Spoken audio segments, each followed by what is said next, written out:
Bobi Wine okwekalakasa olunaku olw'enkya kati ku mikutu gye egy'enjawulo ataddeyo ekiwandiiko ekyo wabula ababisomera ewala bagamba nti wano abadde akungira ddala bantu njagala osooka likinge era nsaba ompe komenti Bobi Wine anakkirizibwa oba nedda wabula mu biwandiiko bino abantu kye bali mu kuvunulanga olunaku olw'enkya awayinza okubaawo embeera endala agamba nti olunaku olw'enkya twegasse wamu tujje n'abakulembeze n'abo bonna bawelusha tusobola kubanga mu mbeera ez'enjawulo tusabira eggwanga lino era nga mu byonna ebigenda maaso embeera esobola kubanga eterera agamba nti bambi muneegatteko ku ssaawa nnya zennyini tusabire tukunge.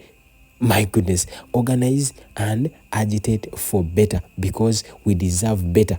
Okategedde akakasembayo njagala ulize bulungi nnyo nkuzaabo liking nsaba teekawo emitima message ya Kyagulanyi oba ojagadde agamba ayoyo kawe wasembayo agamba let's pray, mobilize, organize, agitate for better because we deserve better. Bobi Wine ategeeza ki njagala tuteekawo mu comment section wabula njagala osooka nkusomere abadde mukambwe musooka labeka saha katini nsooke nku reply ya Museveni. Ennaku ezinawera nga tebamupulizenti nga tugenda kwekalakaasa ekyo kyo tukirangiridde ennaku eziyita nga tulaba chairman Nyanzi tugenda kujja ku speak ku mudimandinge era nakawuka n'obuwombeefu bungi nnyo nkusaba subscribinga Hajati Mastula musomi wadduwa mukubireko otogenda kubanga wejjusa gwalina ebizibu gwayagala emirimu girere gwayagala olamu obulungi omukyalo oyo nkusaba n'obuwombeefu mukubireko kakati ng'omala subscribinga atanatoyingako Museveni yagambye bw'ati Bobi Wine n'amuddisaamu obukambwe bwe sirabangako Museveni yagambye Dr. Besigye was on hunger strike that is part of the causes for his weakness. Museveni agamba anti Besigye ali mu kubanga yerumya enjala nakugambye ennaku 7 okusinziira ku Robert Mao leero mu parliament bwe yatugambye nti omukulu amaze ennaku 7 takomba kuki kukakulya. Museveni agamba nti obuzibu bwono talya obuzibu obulwadde bwe buvudde kuba nti talya kati nabo basomedde message ya Museveni. Bobi Wine wasinzidde n'amuddisaamu obusungu besirabangako. Bobi Wine agamba nti the evil shameless si bwe buswavu hypocritical obuli bwenkwe. My goodness, Bobi Wine ani yamunyiziza ate nagamba nti Museveni ali mu kubanga agamba nti omukulu yali na kubanga afuna trial y'omuwangu oba alina kuwezesebwa abenga asalira mu bangu wabula yasalawo kubanga asigalayo. Bobi Wine agamba nti kino kiri irigo era tekikirizibwa mu mateeka. Bobi Wine mu bukambwe nnyo message n'ajongera ku bw'ati addiza Museveni mu sokola kinge bannaye ono omusajja munyivu nnyo ayongerako n'agamba nti Museveni kennyini ye muntu y'omu abadde akutte abantu supporters emyaka 4 nga bali eyo tebawozesebwa. Bobi Wine n'ayongerako mu bukambwe addamu Museveni agamba nti 4 years all this while, no evidence has been brought against these young people, no witnesses to pin them for any wrongdoing. Instead, his operatives have been visiting them to compel them to plead guilty to crimes they did not commit with promises of money and jobs. So what quick trial is he talking about? Agamba nti banayi ono Bobi Wine mukambwe agamba nti Museveni kennyini nga kooti jayogerako ekutte abasapota ba Nuupu oba basapota be okumala emyaka 4 nga emisango gye bazza tegivuddeyo tegiwozeseddwa tegitegerekeddwa ate nga tewali muntu azze na kubawaako obujulizi nti bazza guno na guli okujjako abantu bebennyini okulinga abantu abategezanga balamu nga fulufiga byonna nga muze mu biraba be badde nga bagendayo okugamba bana abantu bakkirize emisango babate nga babasuubiza ssente ate kossa n'emirimu. Bobi Wine, my goodness, tabadde na bigambo birungi nnyo eri Yoweri Kaguta Museveni kati kankwe Sami the Mighty Family mukambwe Sami mukambwe njagala uli ebigambo bye fugwa kubikuwa enche binavaayo omukulu alayika alangiridde kyonna kyalangiridde afe tujja kubeera wano tukuweereze nga bulijjo nga tetulina kyetwongeddemu nga tetulina kyetugasseemu. Nyanzi abakoze eki Nyanzi yatunda soda misoda we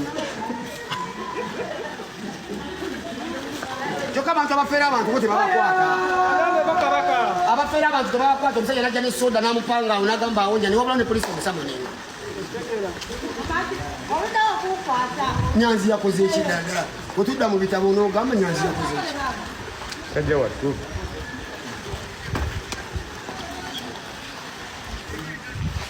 Nyanzi yabba ebintu ekongo bakama bange ab'opposition mwenna naddala ng'olina enkizo nga wolaba chairman Nyanzi Mufumbira ndi wano nkusaba mulimu. Omulimu gwe nkusaba wano we tulaga gwa kamera. Kubanga tukizudde Chairman Nyanzi teyabadde na kamera. Ka video akatambula ako kakadde ng'ate omukulembeze yabagamba saawa ya leero ekyokulwanyisa kyo kamera. Kubimu ebinkwatako okusoma kwange kamera ngitegeera ntya omutima kigwe nnina birabe mu video eno bwe nti wenkola siva ku mulamwa. Ogiraba? Afande ngoze. I'm talking to you. Give him. Why are you fooling us? Give him. Hey man, why are you fooling us? Where are you going? Where are you going? Where are you fooling us? Where are you going? Leka nkube. Nkuba bakulaba, nkuba bakulaba. Nkube nga bamulaba ate zanji mujjeko kamera. Si mujjako. Kati mbaga munsule kamera nga nkuba. Nze sigenda kuddiza. Nkutunuza mbutunuza kamera bakulabe. Shia. Nze nti nkavalinga bukava nzera akuba. Bagala tuyitewo. Ndote bagala tuyitewo. Boy kyenkubye omuggo mwana.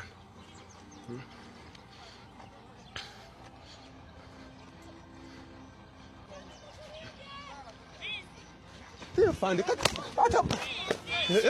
Banange.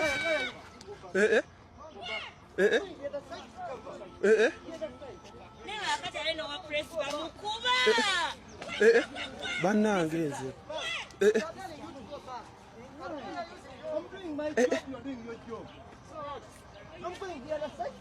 Baleke n'abamawulire babakubuluza kiki. Uyo ne mundu yiyo bajjeyo. Please. We are selling kizata kube sasi. Awo muwozi. Omukona agukubye. Awo nga muwozi asindisa abasajja be batukuba okubula okututta nga yegasse n'empuuga otwali maka ga mpuuga bankuba nenga sibajjako kamera ninallo jukira nziyingiza ne mu komera n'enkwata ebiri mu makomera kati nesiga ompo omulimu nze siva ku mulamwa mpozi ng'essasi bali kubye mu mutwe wenkyusa kamera n'engize wala naye nze nategeera kamera naddala ku mukozi w'ebikolobero njikukusa n'enkukwata n'ebitundu ebyekyama mumpe omulimu mbegayi mwetaaga kamera bakubye saamu omuggo mulala gukutte ettaka nze kamera buli wentambula mba nayo naye abakulu mwetaaga kamera. Abawagizi ba NUP abakyawagamidde emikono gya kooti y'amagye omwenda kuliko Yasin Ssekitoleko amanyiddwa nga Machete, Kato Emahuma, Sharif Kalanzi, Joseph Muwonge, Patrick Mwase, Abdallah Kintu, Kavuma Musa, Jimmy Garukande ne Abdallah Gibusua nga bannaabwe 16 baateebwa oluvannyuma lw'okukkiriza emisango gy'okulya mu nsi yaabwe olukwe.